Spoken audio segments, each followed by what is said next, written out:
মানে ইসকনের আন্ডারে? শীষগুলোকে এবারে এইগুলো দিনটা আজকে 24শে জানুয়ারি শনিবার। এ তো তোমরা আগের ভিডিও দেখেই বুঝতে পেরেছো যে আমি এসেছি মায়াপুরে।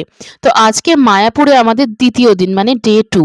আজকে কিন্তু আমরা ইসকন মন্দিরের পুরো চত্বরটা ঘুরবো, গোশালাতে যাব, তারপর দুপুরে কিভাবে কুপন কেটে এখানে ভোগের ব্যবস্থা আছে সেটাও তোমাদের সাথে শেয়ার করব।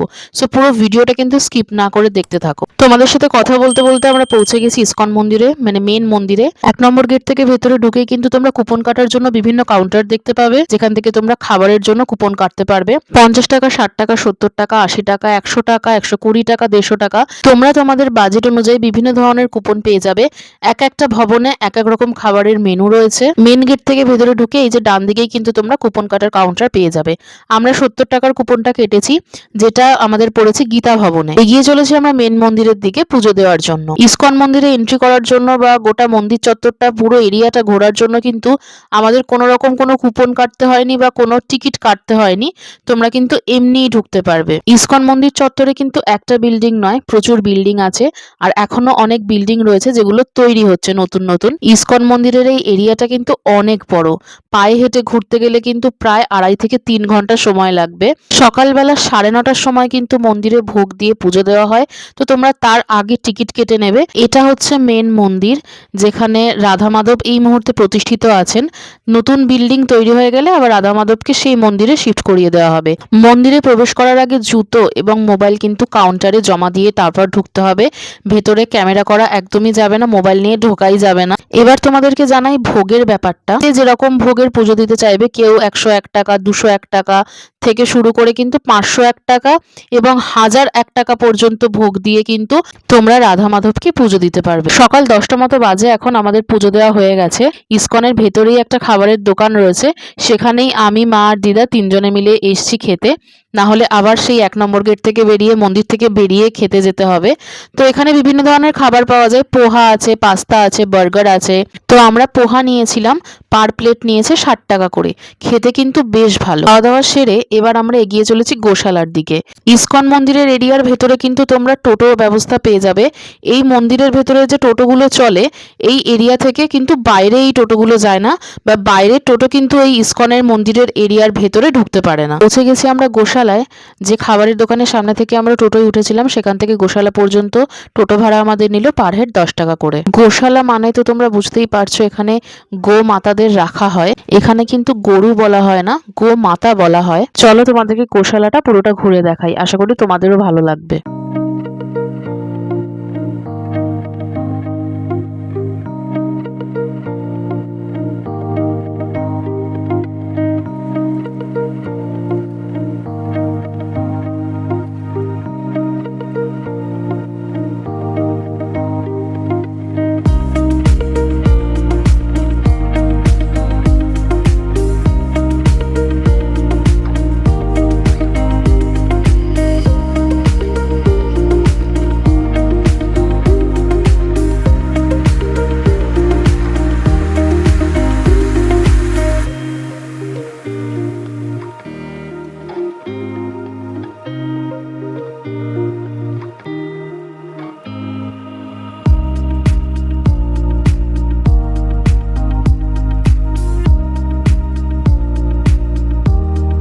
গোশালাটা ঘুরতে ঘুরতে হঠাৎ সামনে তাকিয়ে এই জিনিসটা দেখতে পেলাম।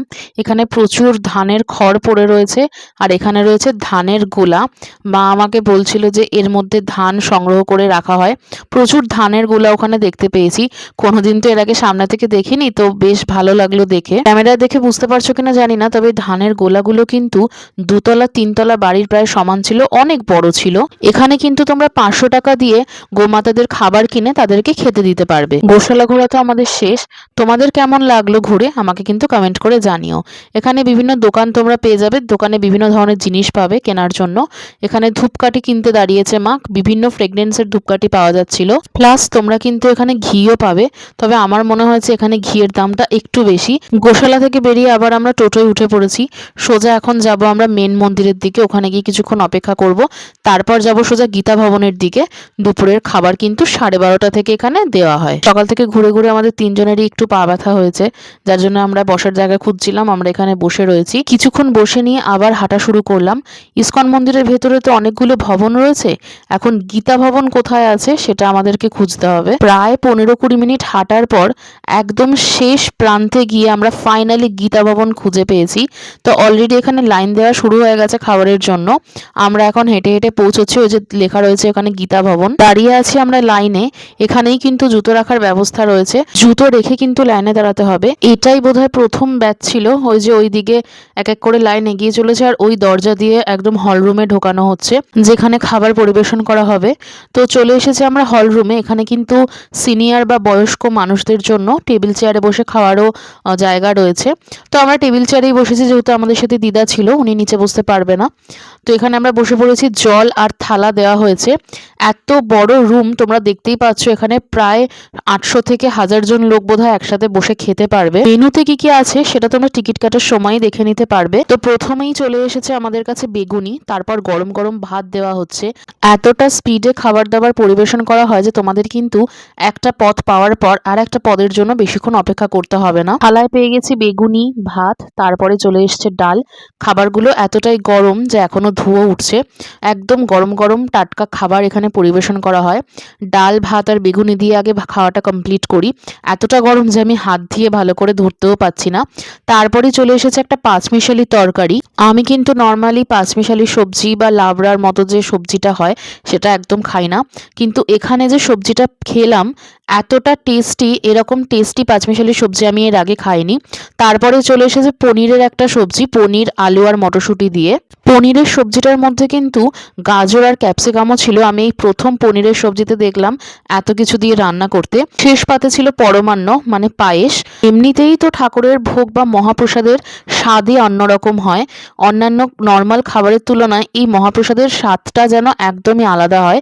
তো খাবার দাবার তো ভীষণই ভালো ছিল। মায়াপুরে আসলে কিন্তু তোমরা মহাপ্রসাদ অবশ্যই ট্রাই করো।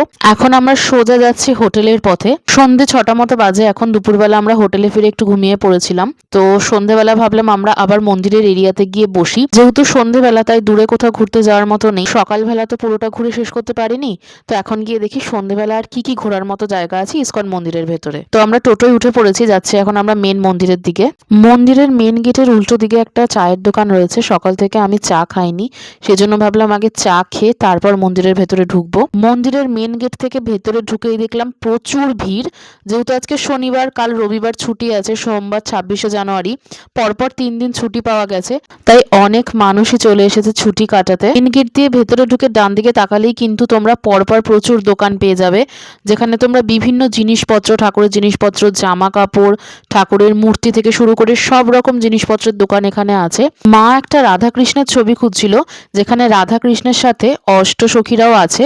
দোকানগুলোতে আমরা ঘুরে ঘুরে দেখছিলাম যে আমাদের পছন্দ মতো এরকম কোনো ছবি পাওয়া যায় কিনা। তার মধ্যে দিদার ছোট্ট গোপালের জন্য এই জামাটা পছন্দ হয়েছিল, জামাটার দাম ছিল 50 টাকা। আমরা এদিক ওদিক ঘুরছিলাম, তখনই দেখলাম রথে করে রাধা মাধবকে নিয়ে কীর্তন করতে করতে ভ্রমণ করতে নিয়ে যাওয়া হচ্ছে। অনেক সুন্দর সুন্দর ছোট বড় অনেক রকম গোপালের মূর্তি ছিল এখানে। তার মধ্যে আমরা যে ছবিটা খুঁজছিলাম সেটা পেয়ে গেছি। এই যে ছবিটা দেখতে খুবই সুন্দর লাগছিল, আর এক দেখাতেই আমাদের এই ছবিটা পছন্দ হয়ে গেছিল।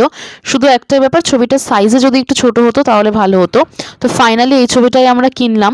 এখানে দেখলাম আরও একটা রথ বেরিয়েছে। রাধা মাধবকে নিয়ে সন্ধেবেলায় ভ্রমণে বেরোনোর ব্যাপারটা দেখে কিন্তু আমার বেশ ভালো লাগলো। আগের দিনের ভিডিওতে তোমাদেরকে দেখিয়েছিলাম যে এই মন্দিরটায় আমাদের ঘোরা হয়নি, তো আজকে আমরা এসেছি এই মন্দিরটার ভেতরে ঘুরতে। এই মন্দিরের ভেতরেও কিন্তু কোনো ফোন বা ক্যামেরা অ্যালাউ নেই, তার জন্য বাইরে থেকে তোমাদেরকে দেখিয়ে দিলাম। ফোনটা রেখে তারপর আমরা ভেতরে ঢুকবো। ওই যে বিল্ডিংটা তোমাদের দেখালাম, সেই বিল্ডিং এর ভেতরে কিন্তু ছোট্ট একটা মিউজিয়াম মতো আছে।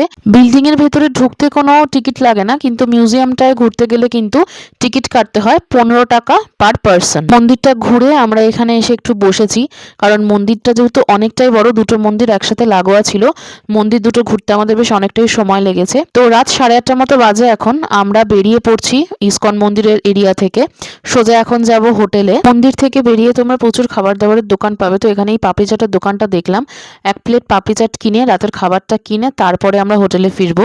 পাপড়ি চাটের দাম নিল পার প্লেট 50 টাকা। আমি তোমাদেরকে যতটা পারছি, যতটুকু আমি ঘুরেছি মায়াপুরে ততটুকুই ভিডিও বা সেই ইনফরমেশনগুলোই শেয়ার করার চেষ্টা করছি। তো দ্যাটস ইট ফর টুডে। ভিডিওটা ভালো লাগলে অবশ্যই লাইক করে দিও, চ্যানেলটা সাবস্ক্রাইব করতে ভুলো না। কালকে যাব আমরা নবদ্বীপ ঘুরতে, তোমাদেরকেও ঘোরাতে নিয়ে যাব। তো আজকের জন্য এইটুকুই। সবাই ভালো থেকো, দেখা হচ্ছে তোমাদের সাথে মায়াপুরের আবার নেক্সট ব্লগ নিয়ে।